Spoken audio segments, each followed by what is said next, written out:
Bonjour, c'est Ursule encore. On est le 19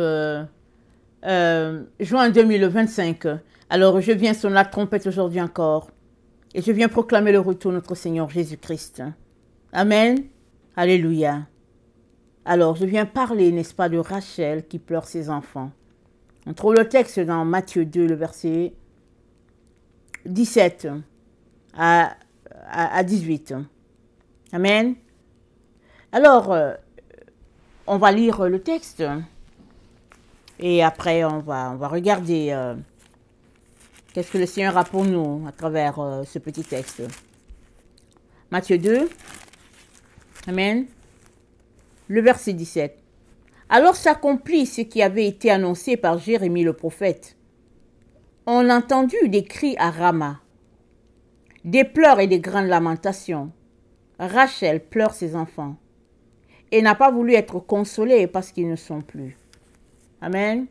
Et ça, n'est-ce pas, cette prophétie s'est accomplie quand le roi Hérode, n'est-ce pas, accosté par les mages, a appris que le Messie devait naître, n'est-ce pas, pris de panique.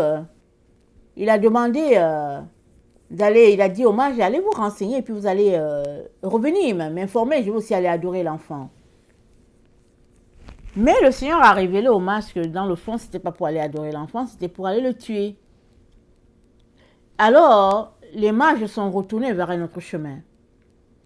Quand le roi Hérode a attendu longtemps et qu'il s'est rendu compte que les mages sont retournés sans le voir, il s'est mis en colère et il a décidé de tuer les enfants de 2 ans, je pense à 4 ans ou 5 ans. Parce qu'il a évalué le temps.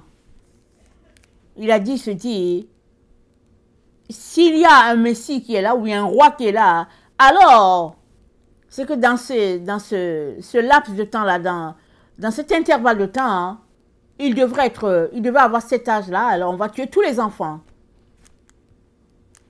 Dans cet intervalle de temps-là.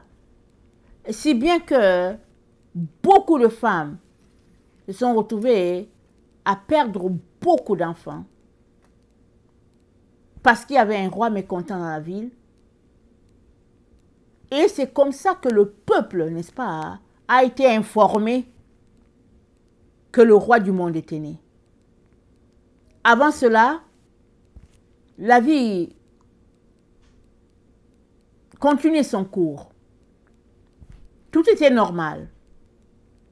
Mais le roi de la ville n'était pas tranquille.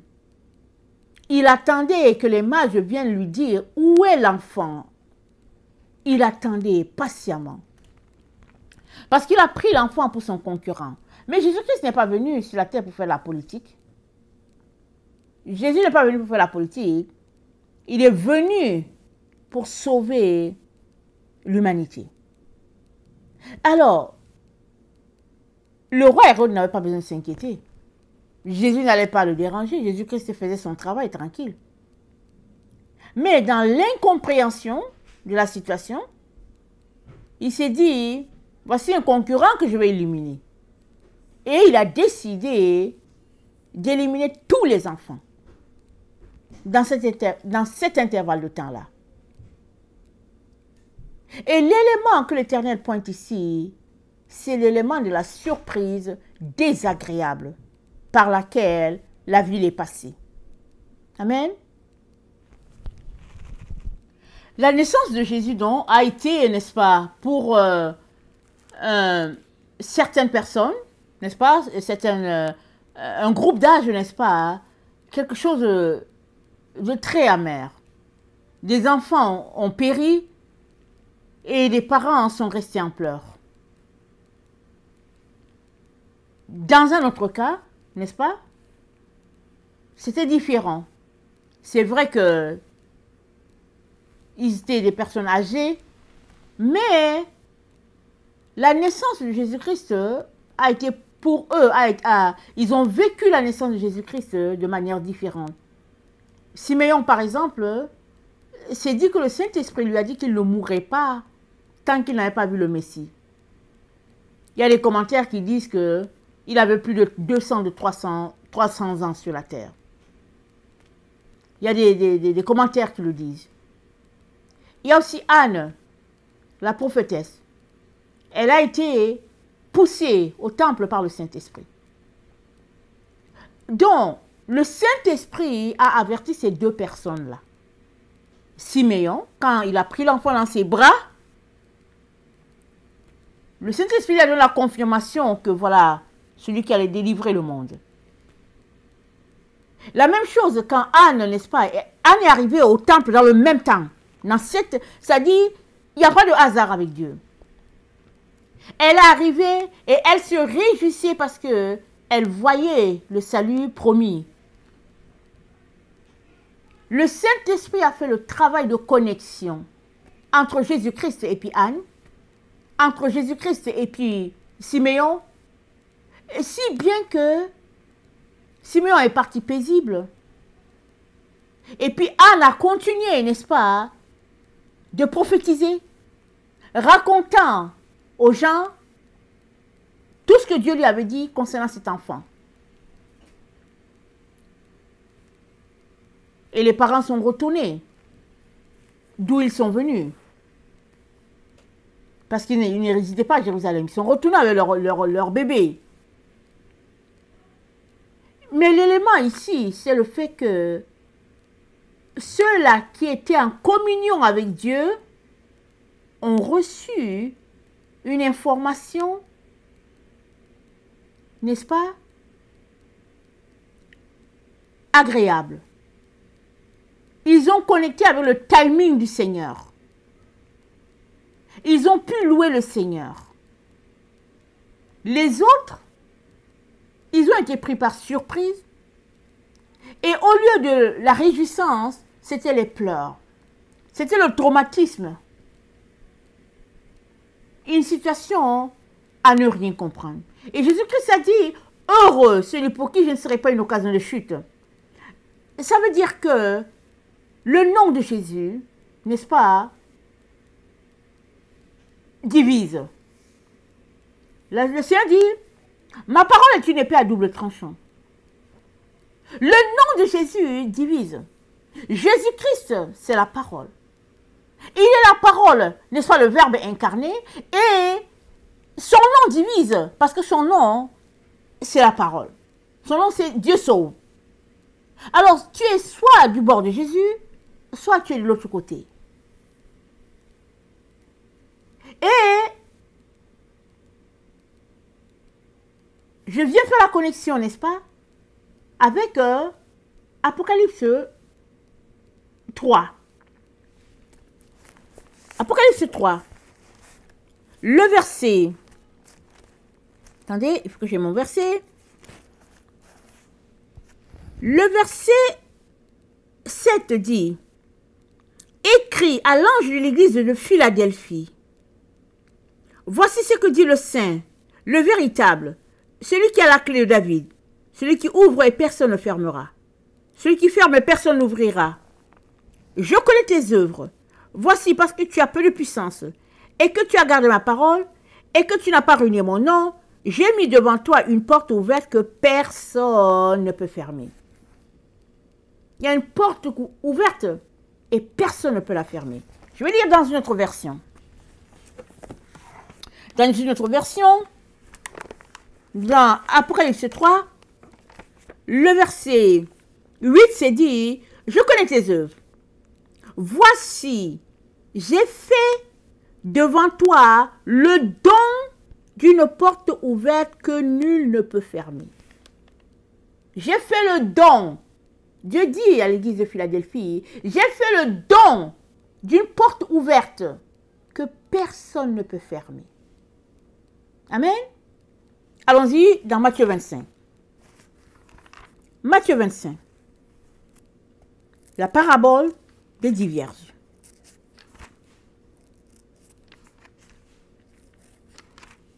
Alors, on a l'histoire des 10 vierges. 5 sont folles, 5 sont sages. Les sages remplissent leurs lampes. Les folles s'en vont attendre le Seigneur sans prendre de l'huile et le moment venu, elles s'endorment, on les réveille, on leur dit voici l'époux, et celles-là qui n'ont pas d'huile disent donnez-nous un peu de votre huile. Elles disent avez-vous de l'huile à nous donner? C'est dans la version que j'ai. Les autres rétorquent impossible. Il n'y en aurait pas assez pour tout le monde. Allez voir le marchand d'huile et achetez-lui ce qu'il vous faut. Elles partirent donc. Voici le marié. Les jeunes filles prêtes pour la noce entrent avec lui dans la maison. La porte se referme. Le temps passe. Les autres filles reviennent. Maître, ouvre-nous. Maître, maître. Mais il leur répond, croyez en ma parole, je ne vous connais pas. Aussi, veillez. N'est-ce pas? Il dit, je ne vous connais pas. Alors, c'est comme s'il y a un paradoxe ici. À l'église de Philadelphie, le Seigneur dit, j'ai mis devant toi le don d'une porte. Personne ne peut fermer la porte. Il dit à l'église de Philadelphie, il n'y a personne qui peut fermer la porte. C'est ouvert. Vas-y, fonce. Fais entrer les gens. Il dit ça à Philadelphie. Il dit, envoie les gens à l'intérieur de la maison du Père.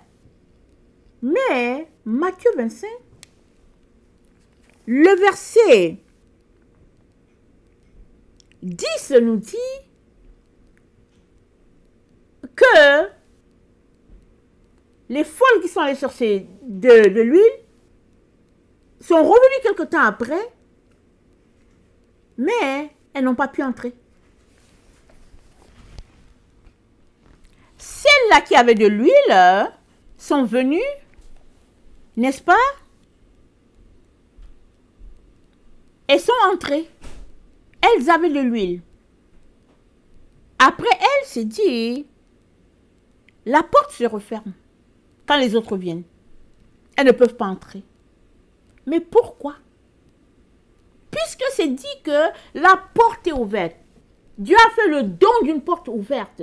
À tous ceux-là qui marchent selon l'église de Philadelphie, il y a le don d'une porte ouverte qui est là, que personne ne peut fermer. Ça veut dire que ce n'est pas Dieu qui a fermé la porte aux vierges folles. Ce n'est pas Dieu qui leur a fermé la porte. C'est dit, la porte se referme. Mais ce n'est pas Dieu qui a fermé la porte. Mais pourquoi est-ce que la porte s'est refermée? Pourtant, la porte est ouverte. Qu'est-ce qui se passe?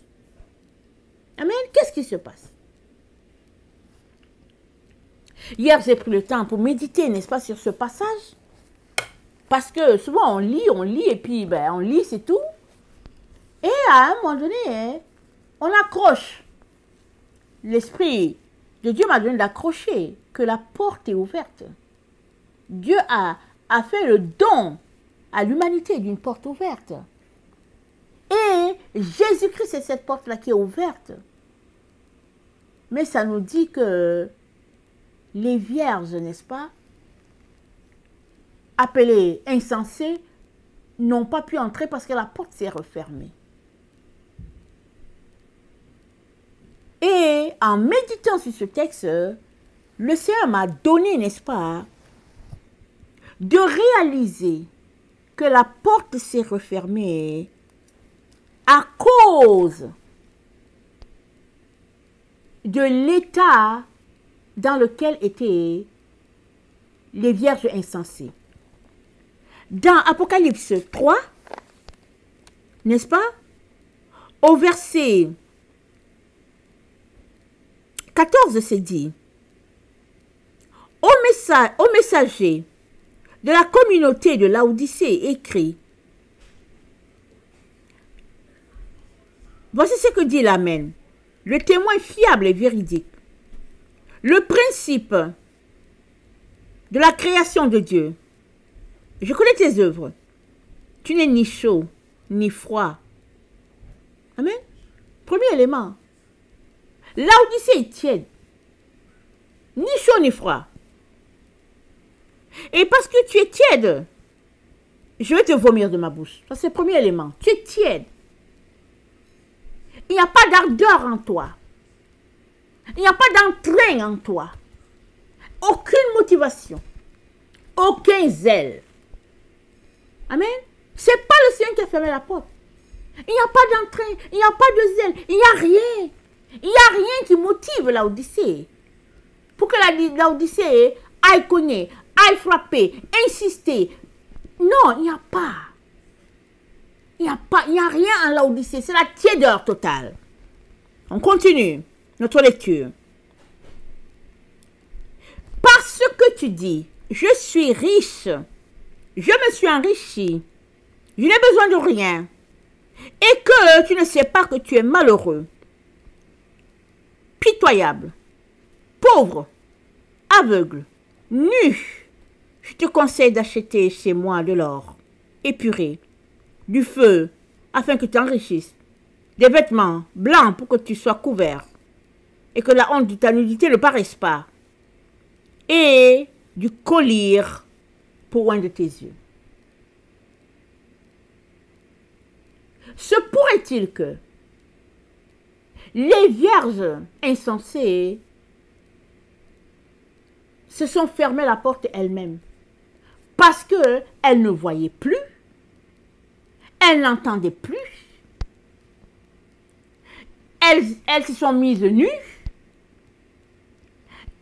elles ne priaient plus parce qu'elles n'avaient pas d'entrain, il n'y avait plus de zèle, elles étaient tièdes d'une tiédeur, c'est-à-dire elles n'ont aucune motivation, n'est-ce pas? Si bien que par elles-mêmes, elles ne sont pas entrées parce qu'elles sont allées pour chercher de l'huile. Amen. Mais quand elles sont revenues, la porte était fermée. C'est-à-dire, personne ne sait le moment où le maître est venu. Personne. Personne ne sait. Mais il a dit, allez de par le monde et faire de toutes les nations mes disciples. Si bien que tu es appelé à aller et faire de tout le monde les disciples. Si tu es zélé, si tu as de l'entrain, si tu as de la bonne volonté, n'est-ce pas? L'Esprit de Dieu est là pour t'aider. Amen. À faire entrer les gens dans la maison du Père. Et à s'aimer, n'est-ce pas? Les grains. Et à récolter, n'est-ce pas? Pour le royaume des cieux. Si bien que plusieurs qui ne connaissent pas le Seigneur vont entrer dans la maison du Père. Malheureusement, plusieurs qui connaissent aussi le Seigneur, juste de nom, n'entreront pas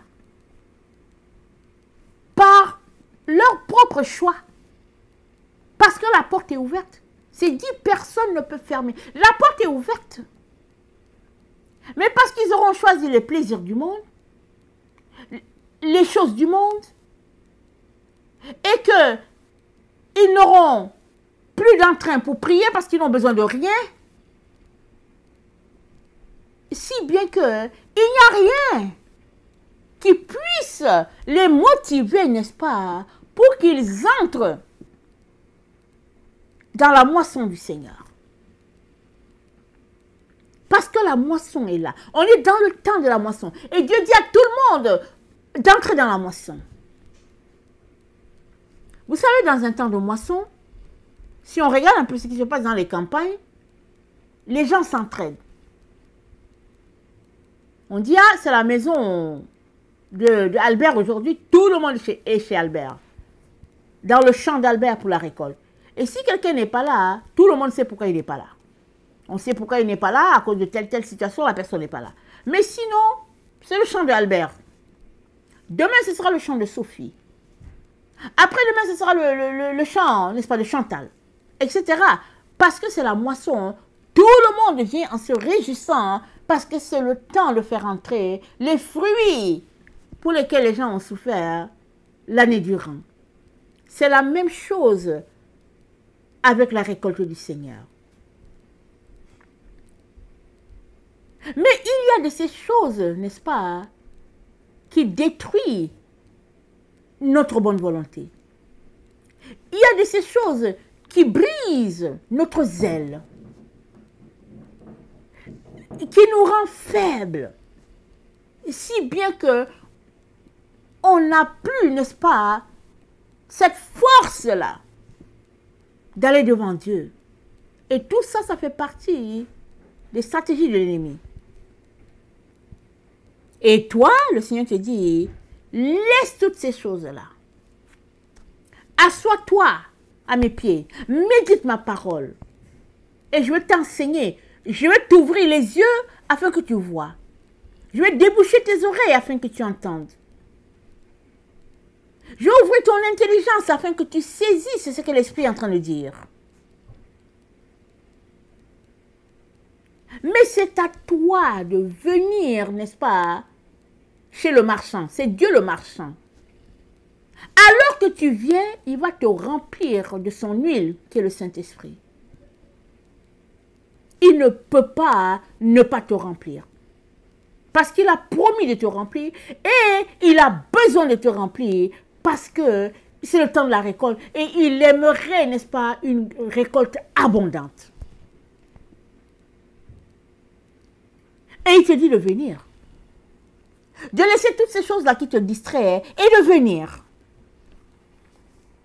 C'est ça ta responsabilité.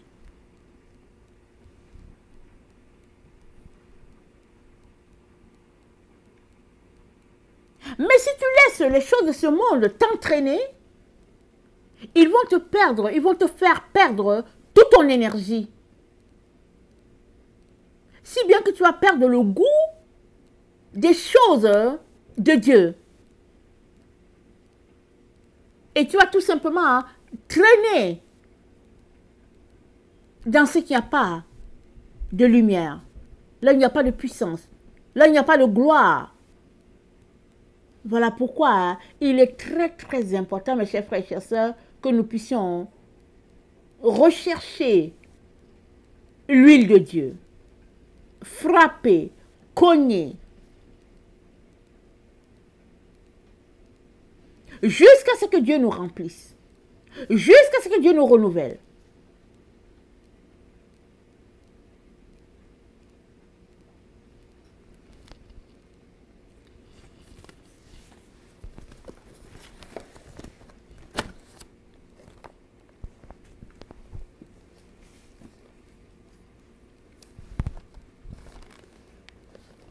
Le taux d'aveuglement a augmenté dans le temps dans lequel nous sommes. L'aveuglement spirituel. Ça a augmenté. Parce que plus, n'est-ce pas, les ténèbres se font intenses, plus on a besoin du collier du Seigneur pour voir. Plus les ténèbres sont intenses, plus on a besoin de passer le temps dans la présence du Seigneur. Parce que, n'est-ce pas, la chair est faible. L'esprit nous vivifie. Et nous avons besoin de l'esprit de Dieu pour faire ce travail extraordinaire que nous ne pouvons pas faire par notre chair. Où gardes-tu ton focus dans ce temps où nous nous trouvons? Amen. Où gardes-tu ton focus?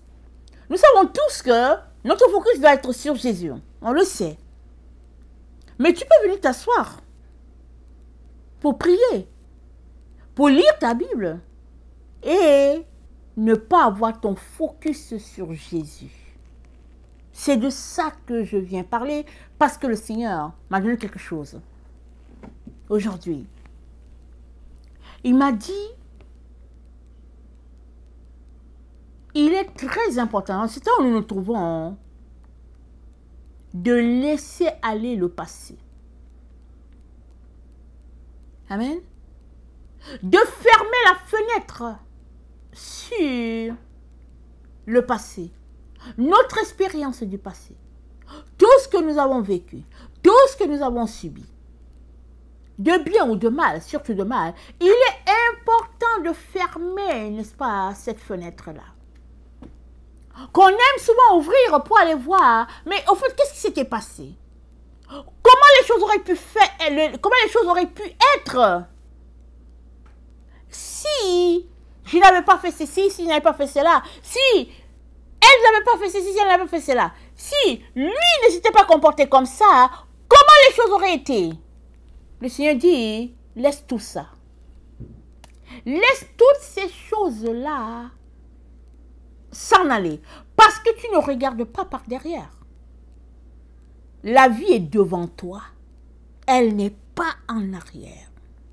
Si tu passes ton temps à ressasser les choses du passé, alors ton focus est sur le passé.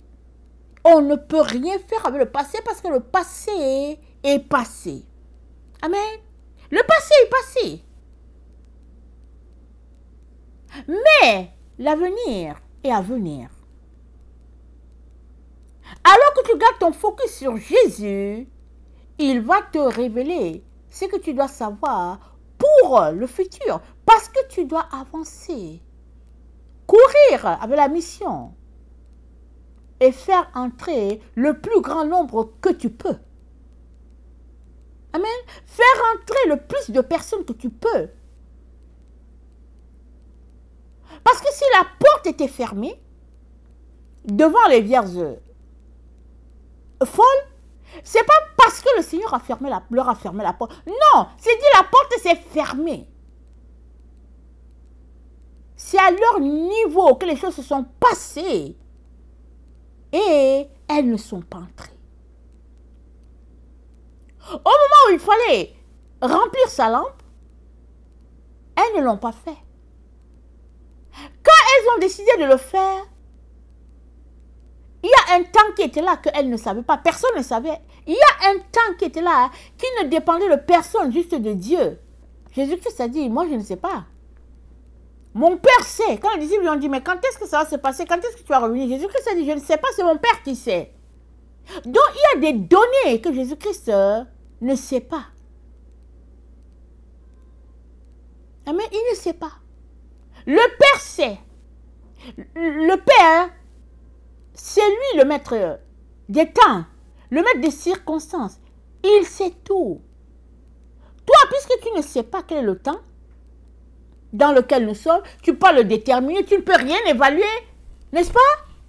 Toi, ce que Dieu te demande, c'est de passer le temps à remplir ta lampe et à demeurer dans sa présence, gardant le focus sur Jésus-Christ et laisser aller les choses du passé.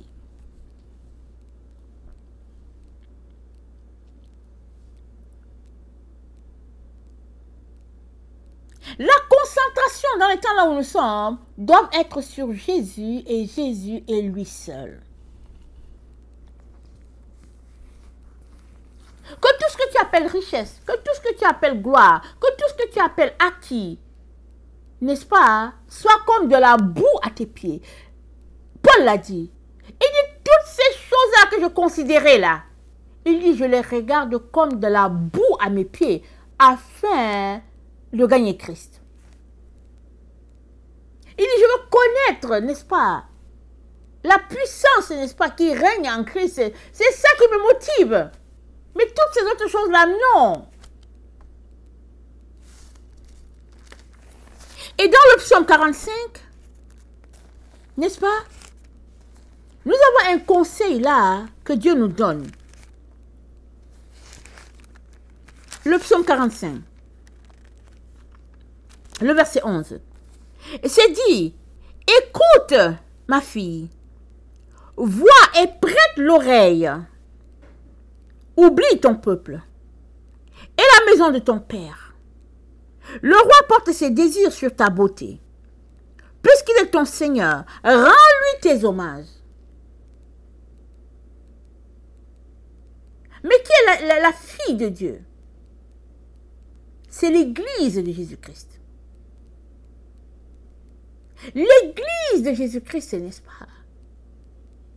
C'est la fille de Dieu. C'est l'épouse de Jésus. Il a versé son sang pour t'acquérir. Tu ne peux pas être son corps et marcher ne possédant pas le Saint-Esprit. C'est pas possible. Il est la tête. Il ne veut que t'imbiber, te remplir de sa présence. C'est tout ce qu'il veut, te remplir de lui.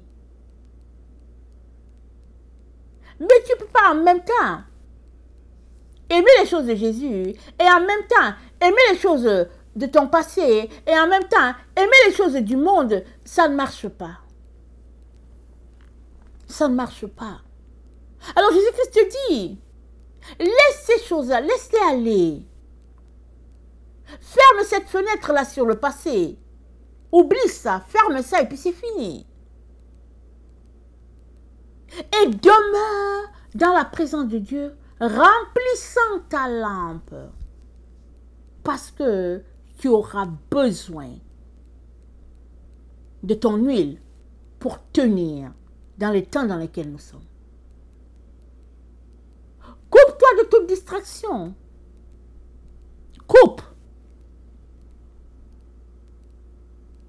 Et concentre-toi à méditer, n'est-ce pas, la parole de Dieu. Alors que tu es en train de méditer la parole de Dieu, au fait, tu es en train de communier avec Jésus parce que Jésus, c'est lui la parole.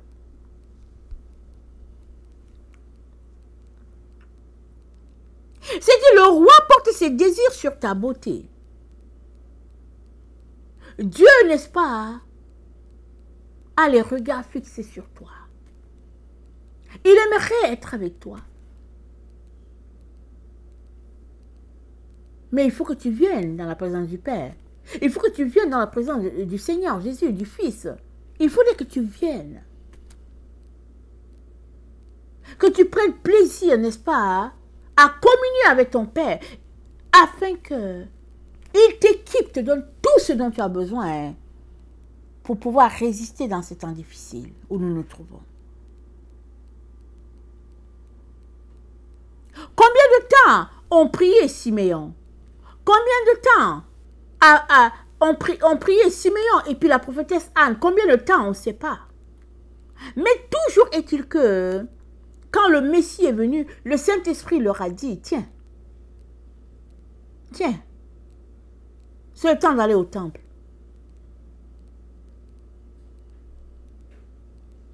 Et la même raison qui a conduit Siméon et Anne au temple, pour cette raison-là, plusieurs enfants sont morts. Pour cette raison-là. La raison de la venue du Seigneur, plusieurs enfants sont morts. Des parents sont retrouvés à pleurer dans la détresse. La même occasion, le même sujet. Les uns étaient en pleurs, les autres se réjouissaient de ce que leurs yeux avaient vu le salut d'Israël. Tout cela pour dire que nous avons besoin, amen, de garder notre concentration sur le roi des rois et le Seigneur des seigneurs. Soupirer, n'est-ce pas, aux choses qui plaisent au Père, pas aux choses qui motivent la Odyssée. Tout l'or de ce monde, toute la richesse de ce monde n'est rien devant la gloire de Dieu que Dieu a mis de côté pour toi. C'est rien. Mais jusqu'à ce que tu viennes devant Dieu et que Dieu te fasse réaliser sa gloire, tu seras toujours porté à chercher les choses de ce monde-là. L'or, l'argent, le diamant, les voyages et puis tout ça. Tu seras porté vers ces choses-là parce que tu ne viens pas devant Dieu. Tu n'es donc pas imprégné de ce que lui, il aime. Mais si tu venais, alors sa présence, n'est-ce pas, serait ta satisfaction. Tu n'aurais besoin de rien. C'est tout. Tu es juste avec lui, c'est tout. C'est le meilleur endroit où il fait bon d'être. La présence de Dieu, c'est tout.